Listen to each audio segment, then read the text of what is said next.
Salut les petits cookers, alors aujourd'hui mes petites frites moelleuses, rapides et super bonnes. On met les pommes de terre dans un plat et on les met au four une quarantaine de minutes selon la taille des pommes de terre bien sûr, pour les cuire au four, pour pas les cuire dans l'eau, pour qu'elles évacuent toute l'eau de la pomme de terre, pour qu'on ait vraiment le goût de la pomme de terre. Donc on les met 40 à 50 minutes à 200 degrés au four. Au bout d'un moment, hop, vous voyez, elles sont moelleuses, prêtes. Donc là on va les éplucher. Et c'est super chaud, alors on les épluche de préférence chaudes, hein, comme ça c'est quand même plus facile à intégrer le tout. On attend qu'elles refroidissent quand même un petit peu, hein, n'ayez pas peur de pas forcément très très chaud, mais là elles sont encore très chaudes, elles sortent du four. Donc on épluche les pommes de terre. Et c'est un peu le principe des gnocchis en fait, hein, ces petites frites. Hein, c'est un peu les gnocchis en frites en fait, hein, parce que les gnocchis vous cuisez les pommes de terre de la même façon pour mettre les œufs et la farine, sauf que là il n'y a pas d'œuf. Donc là on récupère notre chair de pommes de terre. Voilà, sel, poivre. Et on va y mettre du paprika également. Donc là je mets un paprika fumé, car c'est nettement meilleur, on en trouve un peu partout maintenant. Voilà. Et là on va écraser nos pommes de terre chaudes, tout simplement.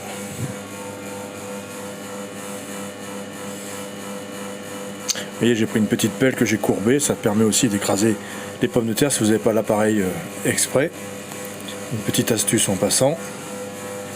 Et ensuite on va y donc intégrer la farine, juste à obtenir une pâte, comme une pâte un peu moelleuse, hein. On n'hésite pas, on en met déjà une première fois, on mélange, on le fait un peu au pif, ça on ne peut pas donner de poids précis, hein. Voilà, on verra, et là si ça reste encore un peu trop souple, on rajoutera encore un petit peu de farine.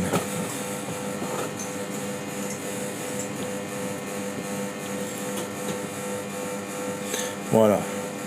Bon là j'aurais pu couper, mais j'aime bien vous laisser les recettes entières, que vous voyez bien, que vous ayez le temps de bien intégrer tout. Voilà, donc là je rajoute encore un peu de farine parce qu'il manque un peu de texture à notre pâte. Voilà. Là on est pas mal. Super, vous voyez, je vais vous montrer. Vous voyez, voilà, quand on a cette consistance là, on est parfait. Allez, on l'étale sur un papier de cuisson.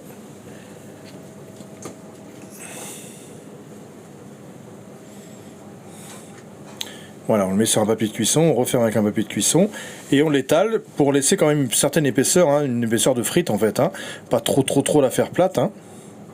Et ensuite on la met au frais, quelques heures, 3 à 4 heures au frais, pour que ça se redurcisse bien. Idéalement, vous pouvez la mettre au congèle aussi, la couper congelée. Ça permettra d'être encore plus facile à mouler vos frites et à cuire vos frites. Là, on va pas attendre que ça soit bien congelé. Mais il y a la méthode aussi, vous pouvez les congeler, vous les coupez un petit peu comme on va faire. Vous les remettez au congèle après, je vous expliquerai à la fin de la recette. Donc voilà, là on est bon. Vous voyez, hop, entre deux feuilles de cuisson, quelques heures au frais, 2-3 heures au frais, et c'est parfait. Donc là, voilà, elle a passé 2-3 heures au frais. Donc elle est souple, hein, c'est une pâte assez souple. Et là, on va tailler au couteau nos frites directement dedans. Voilà. Impeccable. Donc on taille des frites, hein, un peu régulières, irrégulières, peu importe. Hein. Donc ça, une fois que vous avez fait cette opération-là, vous pouvez, vous voyez, quand on les a bien taillées, vous pouvez les remettre au congèle pour qu'elles soient vraiment un peu plus dures que là. Parce que là, elles sont souples, elles sont pas faciles à travailler, mais on peut encore bien les travailler quand même. Mais, vous voyez, voilà, là on a enlevé une première frite. Voilà. Et donc on prend une friteuse après, à 180 degrés, et on les plonge dedans, dans la friture directement, comme des frites normales. Donc là, il n'y a pas besoin de les blanchir, bien évidemment, puisque la pomme de terre est déjà cuite. Hein. Il y a juste à les faire colorer un petit peu. Et après, vous verrez comme elles sont moelleuses, croustillantes, c'est divin. Donc c'est plus facile quand c'est un petit peu congelé, mais là, frais, ça marche aussi si vous êtes pris par le temps. Voilà, on les récupère, vous voyez. Et on a quelque chose de assez sympa. Vous voyez, voilà. Ça change un peu de la frite traditionnelle. Et là, on a vraiment le croustillant et beaucoup moelleux à l'intérieur, puisque c'est une purée très souple. Donc, on a vraiment quelque chose de très très moelleux et qui est vraiment tip top. Hein. Donc voilà. Donc, on fait des frites comme ça, vous voyez. Hop, il n'y a plus qu'à les saler. Et puis, on va les goûter aussi, hein, bien évidemment. Donc, un peu de sel. Voilà. Parfait. On en prend une, regardez. Hop.